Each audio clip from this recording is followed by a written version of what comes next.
crois que tu as un problème de motivation, tu penses que tu n'as pas assez d'énergie. Tout ça, c'est faux. Le vrai problème, c'est que tu organises très mal tes journées. Tu passes ta vie à réagir, courir après le temps. Tout ça, tu crois que c'est normal. Si tu continues comme ça, tu vas toujours stagner. Peu importe à quel point tu travailles dur. Aujourd'hui, je vais te montrer le vrai piège de l'organisation, comment tu peux dès ce soir reprendre le contrôle. En deux, on va voir les conséquences de ta désorganisation. C'est sous forme de 3 erreurs. Première erreur, tu commences tes journées sans intention claire. Tu te lèves, tu regardes ton téléphone, tu scrolles. Là, tu es déjà dans le flou. Donc ton cerveau, il passe en mode réaction et pas en mode création. Deuxième point, tu remplis tes journées avec des tâches inutiles. Tu n'as pas de direction, tu coches des cases en faisant des petits trucs, mais tu t'approches pas de tes vrais objectifs. Le résultat à la fin de la journée, c'est que tu n'as rien construit, du coup tes actions, elles s'annulent. Deuxième point qui englobe un peu tout ce que j'ai dit avant, c'est que tu n'anticipes jamais. Vis au jour le jour, sans plan, sans vision, du coup chacune de tes journées devient une pure improvisation. Pour ça, dans le troisième point, on va voir, tu crois t'organiser, mais tu le fais mal. Peut-être quand tu fonctionnes de cette manière, tu t'épuises mentalement. Ton cerveau, il est constamment en stress, en mode réaction, en mode survie. Le pire, c'est que tu développes une fatigue invisible, et pas physique, elle est mentale et nerveuse. Du coup, on va voir ces fameuses erreurs. Le deuxième point, c'est que tu fais des to-do list interminables. Du coup, chaque tâche que tu fais, ça te rapproche pas de tes objectifs. Du coup, tu te frustres et tu finis tes journées à 23h minuit. Tout ça pour absolument zéro résultat. Deuxième point, c'est que tu planifies toute ta journée le matin à l'arrache. Du coup, le lendemain,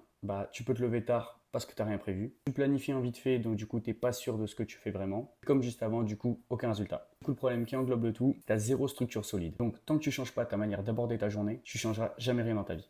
Maintenant qu'on a vu les problématiques, on va voir comment on peut concrètement changer ça. Donc ça, c'est sous forme de 4 objectifs. En premier, prépare ton terrain.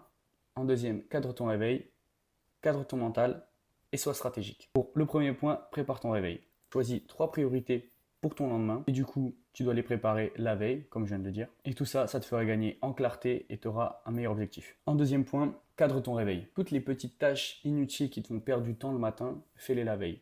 Par exemple, préparer tes vêtements, planifier ton réveil du coup pour te lever plus tôt. Et donc du coup, tu anticiperas tes premières actions pour ton lendemain. En troisième point, cadre ton mental. Pour ça, avant de t'endormir, évite les écrans les 30 dernières minutes. Pour remplacer ça, priorise la lecture, les exercices de respiration et en gros la détente. Évite tout ce qui va permettre à ton cerveau d'être stimulé. En quatrième et dernier point, on voit du coup, sois stratégique. Si tu dois te poser une seule question la veille, quelle est l'action la plus importante de demain pour me rapprocher de mes objectifs? Et ça, ce que tu dois mettre en premier dans ton planning. Alors, il y a un dernier petit point que j'ai pas ajouté sur une simple erreur, mais qui pour moi assez important, c'est le fait de découper ta journée en plusieurs blocs. Donc par exemple, sur ton bloc 1, tu dois faire tes tâches prioritaires au réveil. En bloc 2, deep work, ça veut dire que tu as 1h30 de travail intensive. En troisième point, tes appels, tes calls ou tes tâches secondaires. Et en bloc 4, du temps pour toi. Ça, c'est ce que je priorise vraiment pour faire une journée très constructive. Pour finir tout ça, je voulais te parler de ma mini-formation gratuite. Donc toi, si tu veux aller plus loin, commencer à savoir structurer tes journées, éliminer les distractions,